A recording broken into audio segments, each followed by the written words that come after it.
I'm Effie Parks. Welcome to Once Upon a Gene, the podcast. This is a place I created for us to connect and share the stories of our not-so-typical lives. Raising kids who are born with rare genetic syndromes and other types of disabilities can feel pretty isolating. What I know for sure is that when we can hear the triumphs and challenges from others who get it, we can find a lot more laughter, a lot more hope, and feel a lot less alone. I believe there are some magical healing powers that can happen for all of us through sharing our stories, and I'll take all the help I can get.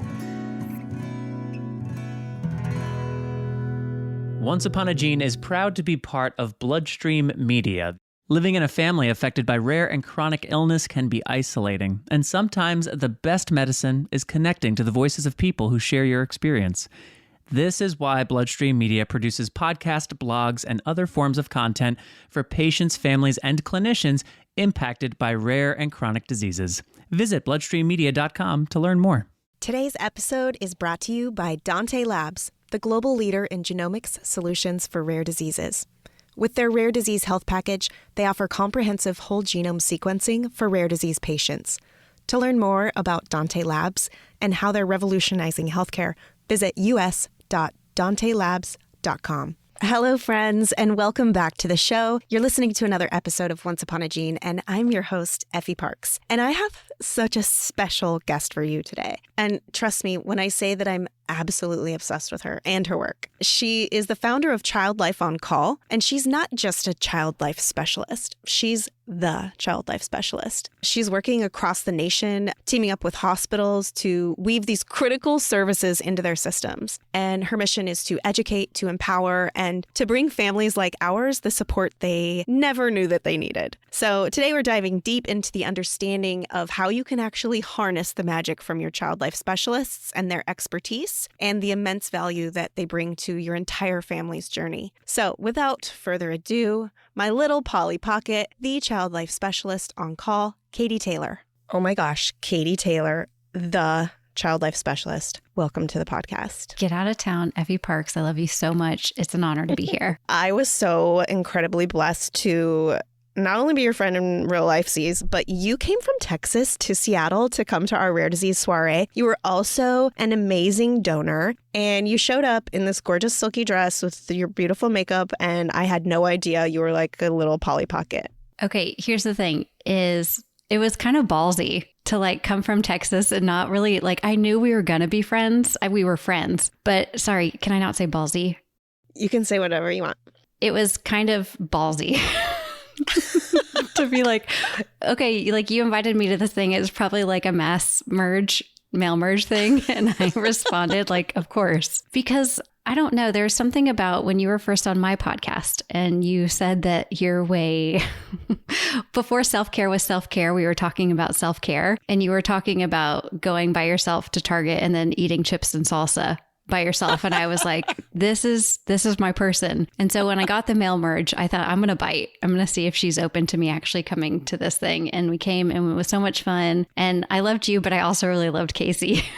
Oh my gosh. Actually, you loved Casey so much that when you were finished recording with him, you accidentally told him that you loved him.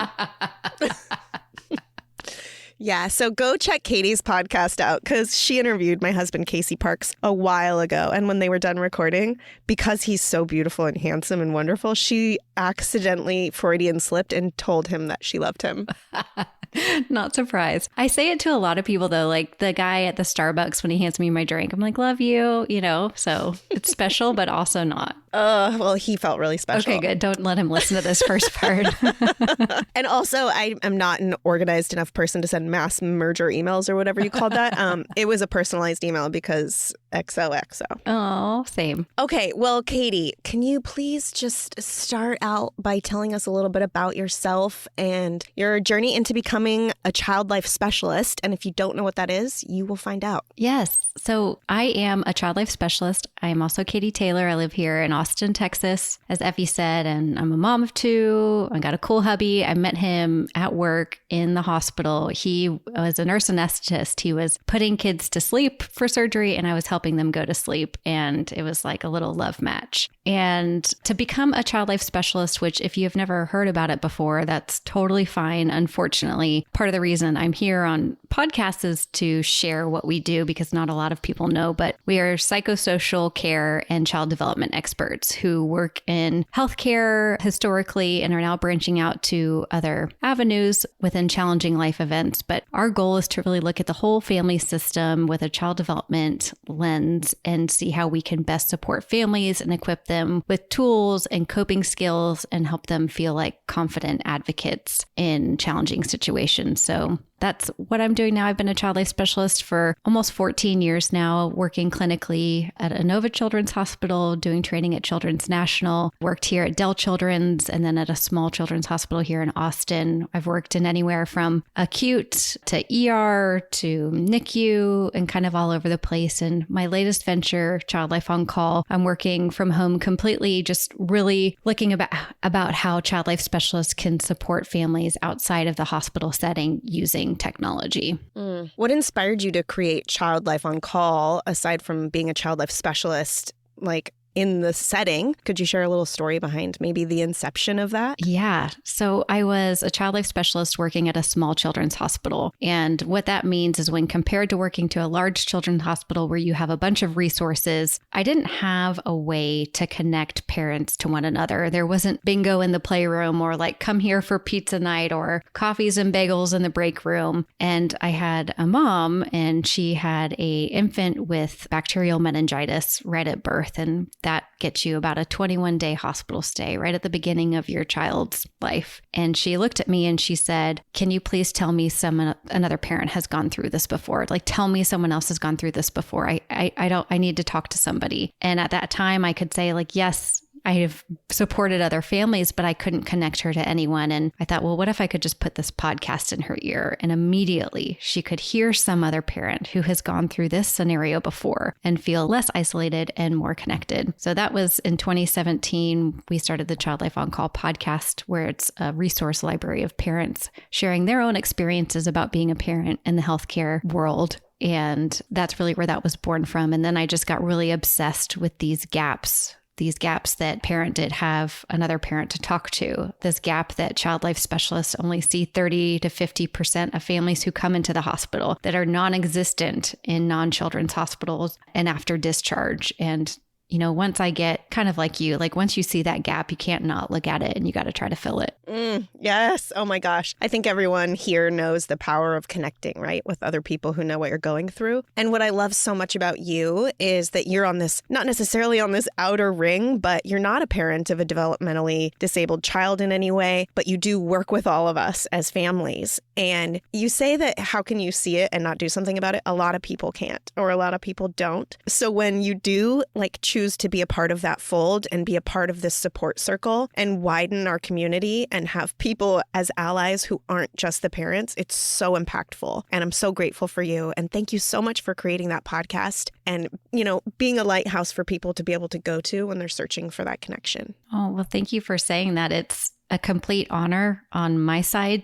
And honestly, really selfish because I get to meet people like you and I get to meet people like Jessica Pate and Kara Riska and Madeline Cheney and all these amazing parents who I feel very inequipped sometimes to even be in the same circle or arena with. But if I can all be a voice of what the healthcare nuances are and help bridge some of these, you know, barriers and challenges that come with being in that. And if I can at all give any insight, like that's where I want to be.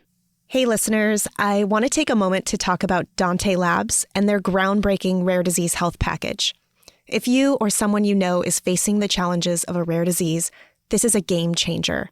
With their advanced whole genome sequencing, Dante Labs provides a comprehensive view of your genetic makeup, helping to pinpoint the cause of a rare disease and offering potential treatment options.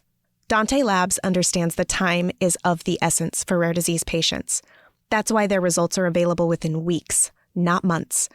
Plus, their pre- and post-specialist consultations offer invaluable support throughout your diagnostic journey. So, if you're seeking answers and support for rare disease, turn to the experts at Dante Labs. Visit us.dantelabs.com to explore the rare disease health package and take charge of your health today. So what was or is happening now in a traditional setting at the hospital with child life specialists, and what gaps are you seeing, and how are you improving the training for the staff and supporting families in hospitals beyond what you were doing day to day in the clinic? Yeah. So the traditional sense of a child life specialist working in a hospital, you will typically see us being procedure or diagnosis based. And what that looks like is we can be there to help prepare, support your family and your child during a diagnosis, doing education or preparation, and then trying to equip you with the education and tools necessary to get through that. Unfortunately, there are just not enough child life specialists, and there are way more families to support. And so that becomes one of the challenges and the barriers. And in addition to really supporting families, and that can look like a lot of things, like I said, procedures or education. We look at integrating siblings into the hospitalization as much as possible, giving parents tips to have a voice during rounds, whatever that can look like, families at end of life and supporting them through that transition. But we also have non-clinical responsibilities. So that comes with training other staff, like you mentioned. So going to other parts of the hospital and teaching them about child development and how we want them to be serving families. It goes with,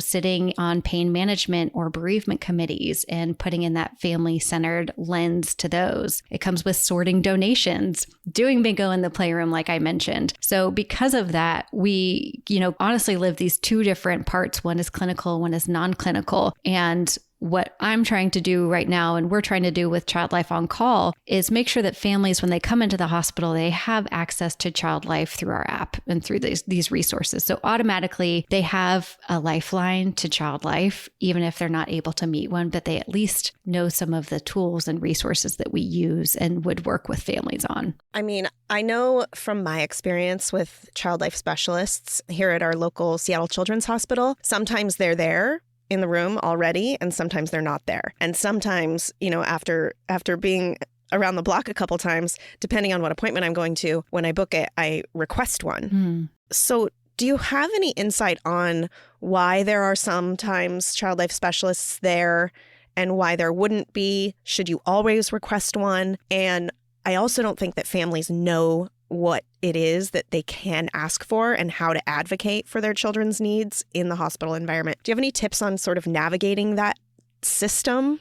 Yeah, absolutely. I love what you do, and ahead of time, just ask for Child Life, and that gets you a better chance at actually getting access to a child life specialist. I would say if you can't remember the term child life specialist when you're in the hospital, just say, is there someone here that can support me and my family? And, you'll at least get a social worker, maybe a chaplain or a child life specialist. And then from there, one of those support people can help you formulate what you need. Because sometimes you just don't even know what to ask for or what you need or what you can have. But if you get a support person with you, they can help you kind of problem solve and navigate what resources are available. Reasons that Child Life would not be there is we really do what's called a psychosocial risk assessment before we go to see a family. We look at, what's the age and development of the child, what are their previous experiences, their diagnosis, what does their family support look like? And then often we have to weigh, like, where do our priorities stand? And sometimes our priorities are with a patient who maybe needs more support, or sometimes our priority is like, we literally have 100 people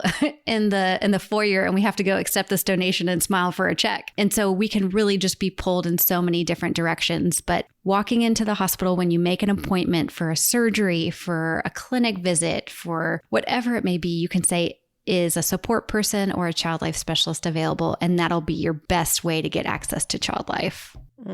Yeah, super important. I learned I could do that, and I'm so grateful I can now, because especially for harder procedures, like those Botox ones, like I can't do that alone. I need someone there usually we need more than one person, quite frankly, but yeah, just knowing that it's there now, and that if I plan it ahead, someone's there and I can take a lot of stress off of my shoulders on the drive to that appointment. Totally. And Effie, I sometimes look at a parent like you and I'm like, wow, she is so well equipped. She knows the system, and maybe I would prioritize another family over yours. So I need you to be vulnerable and say, like, I still need you. Like, I'm still here doing this, and I can't do it alone. I don't want to do it alone. Can you help? And so just really being vocal. I think Child Life is one of the best clinicians in the hospital to start advocating with, because then you just get more comfortable talking with clinical staff. You know, like if I can talk to Child Life this way, maybe I can talk to the EEG tech this way, and then maybe the provider, and just, you know, we want to be there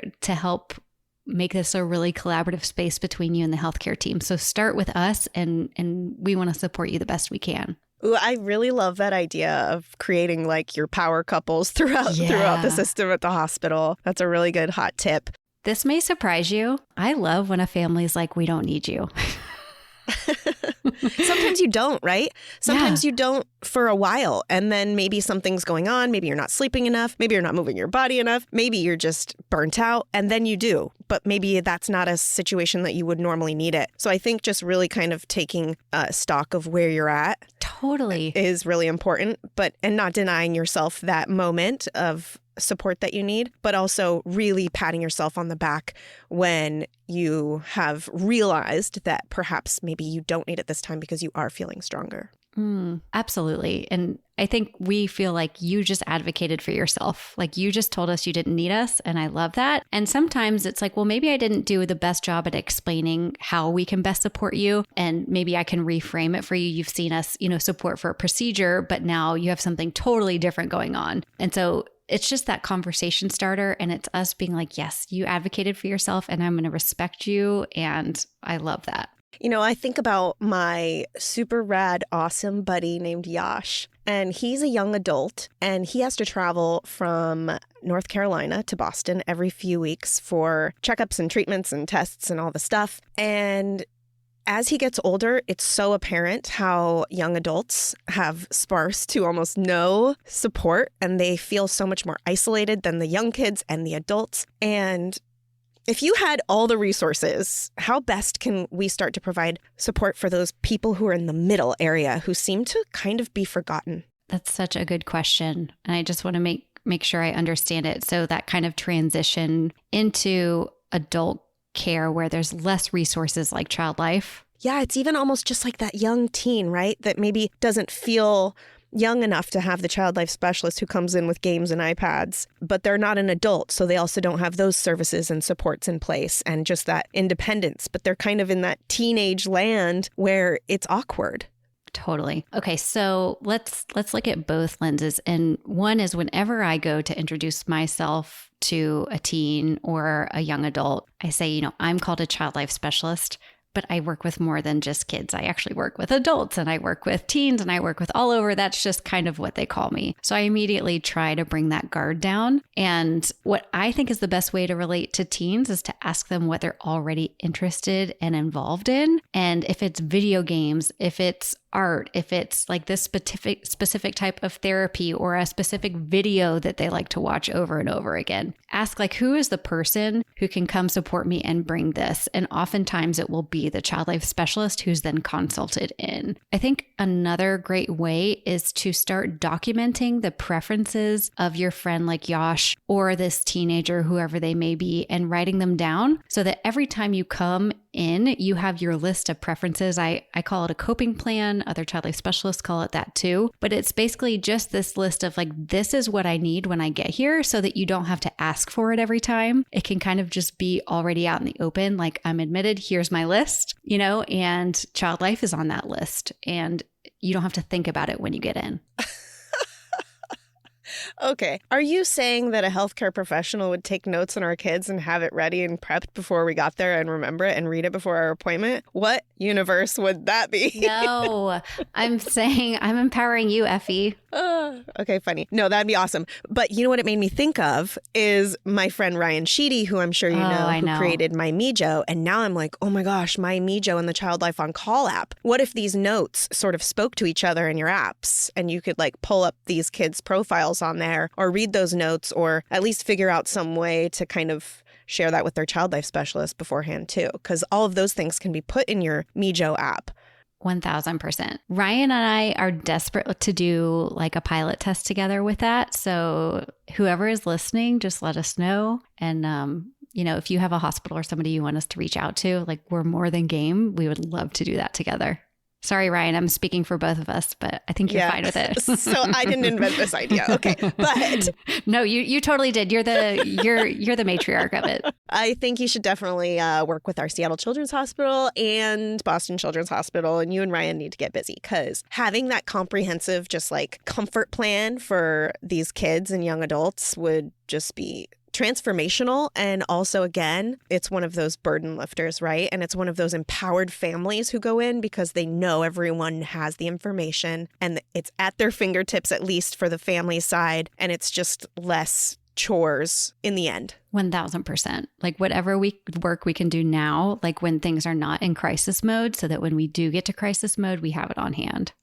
Yes. Okay, so let's talk about some of those challenges again and the gaps that hospital staff faces. We know they're overworked. We know they're understaffed. There's all of that real stuff, right? And you're a human being with a life. How do child life specialists kind of address the needs of families who have kids with rare diagnoses over different medical issues or procedures that kids are coming in for? Is it the same? Is it different? Yeah, great question. It's all very different and all very the same. So is that a great answer? I mean, it makes sense. It makes sense that you would probably approach it that way. Yeah. So we look at our child psychology, child development background and family systems. And every single child is unique and every single family is different. And we really try to stay on a specific unit or with a specific population. So someone in the emergency room will mostly stay to the emergency room versus someone on oncology, somebody in complex care. We typically stay in our buckets, right? In our different units so that we learn how to best support those specific families. We all have the same training, but we all have different nuances and practices. So what I do with a family who is a family of a child with a rare disease or a rare diagnosis may look very different than what I do to prepare a kid who fell and needs stitches. But we really do try to come at it with the same lens of family systems, child development, family-centered care, and being trauma-informed in all cases. I love that you stick with a sort of demographic to really make sure that what you're doing is so detailed. 1,000%. And I am scared as crap when I get called to another unit. So I'm like, oh my gosh, and then I ended up working with a family and I'm like, oh, okay, I am well equipped to support this family.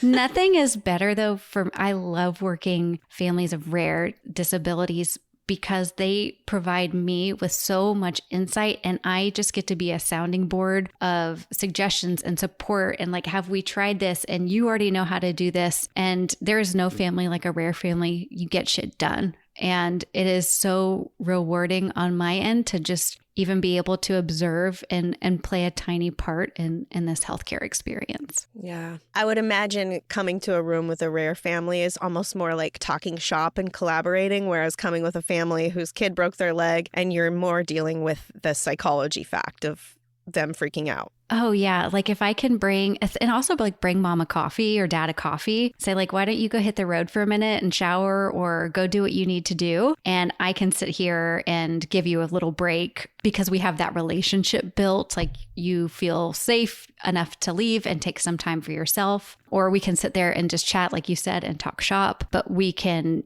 just maybe be there to be a sounding board and validating and problem solve. I think that could also be a PS on the MeJo app thing is your coffee order as a parent. Just saying. Good idea. Just add it. With a direct link to Starbucks that delivers it to you. Yeah. And maybe you could even upload your credit that you get from all of the beautiful friends and family and supporters that you have that always load up your card when you're impatient.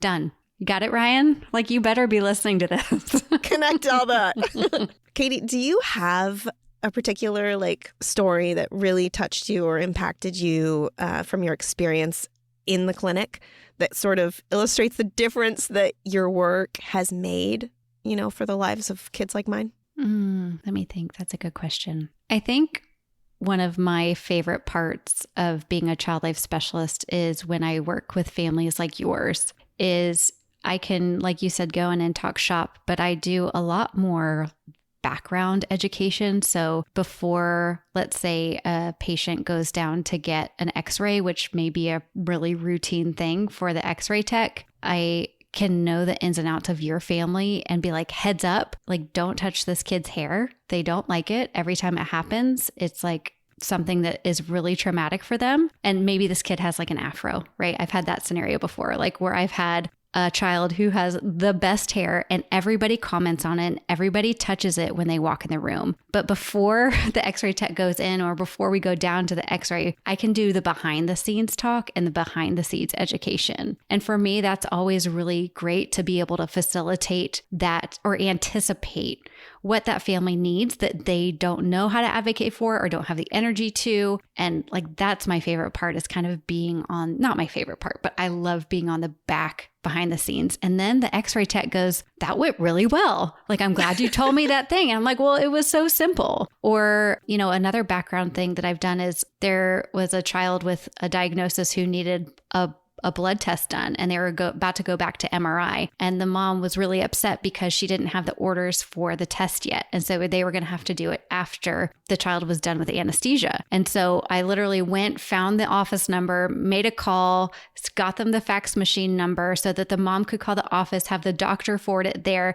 So before the child went back to sleep, we could draw labs while the child was asleep. And that just really does make a difference for these families who are in and out of the healthcare system all the time. If we can consolidate, minimize harm, and, you know, just take this pressure off, like it's so much more beautiful. So sometimes it's more of those background things with rare families. Does that make sense?